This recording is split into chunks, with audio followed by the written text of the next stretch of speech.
আজকে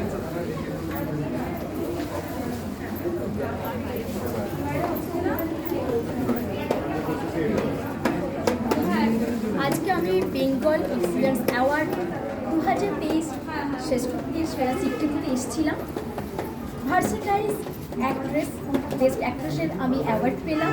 আমি ভীষণ গর্ববোধ করছি, আমার খুব ভালো লাগছে। আমার জীবনে এখানে এত বড় অ্যাওয়ার্ড আমি কি আজকে মা বাবা প্রত্যেকে বড়দের আপনাদের সবার আশীর্বাদের জন্য আজকে আমি এই অ্যাওয়ার্ডটা জিতেছি। আপনারা দেখতেই পাচ্ছেন versatile best actress Shriya Sengupta. এটা আমার জীবনে ভীষণ একটা বড় পাওয়া। এত বড় আমি আর কোনো দিন এত বড় অ্যাওয়ার্ড পাইনি। এটা আমার ফার্স্ট অ্যাওয়ার্ড। তো আমি ভীষণ এক্সাইটেড এবং আমার ভীষণ ভালো লাগছে। আগামী দিনে যে কাজগুলো করব সেগুলোর জন্য আরও উৎসাহটা আমার বেড়ে গেল। আগে যে কাজগুলো করেছি তার জন্য আমি এই অ্যাওয়ার্ডটা পাচ্ছি।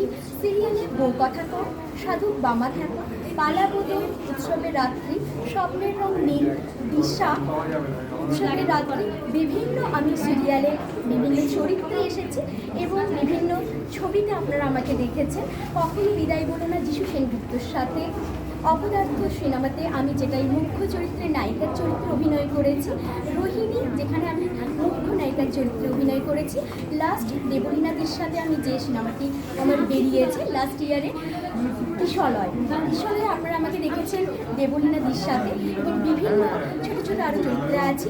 এই মুখ্য চরিত্র এবং বিভিন্ন সিরিয়ালে আপনারা দেখেছেন যেখানে আমি প্রচুর পরিশ্রম করেছি বলে আজকে সেটা উপহার এই বেস্ট অ্যাক্ট্রেস অ্যাওয়ার্ডটি আমি পেয়েছি। ভার্সেটাইল বেস্ট অ্যাক্ট্রেস হিসেবে আমি অ্যাওয়ার্ডটি পেয়েছি। আমি ভীষণ গর্বিত এবং গর্ববোধ করছি আপনাদের সকলের আশীর্বাদে আমি এই অ্যাওয়ার্ড জিততে পেরেছি। আশীর্বাদ ছাড়া কখনো কোনো কিছু পাওয়া যায় না।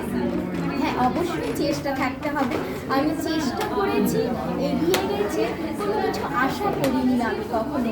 গর্ব করে গেছি, ফলের আশা করিনি। আগামী দিনে আবার নতুন কাজে আসছে, অবশ্যই আপনারা সাথে থাকুন এবং টিভির পর্দায় চোখ রাখুন, আমাদেরকে দেখতে পাবেন এবং বড় পর্দায় তো আসবোই। খুব শীঘ্রই আপনাদের সাথে আমার দেখা হচ্ছে। আজকে আমি ভীষণ খুশি। Thank you so much.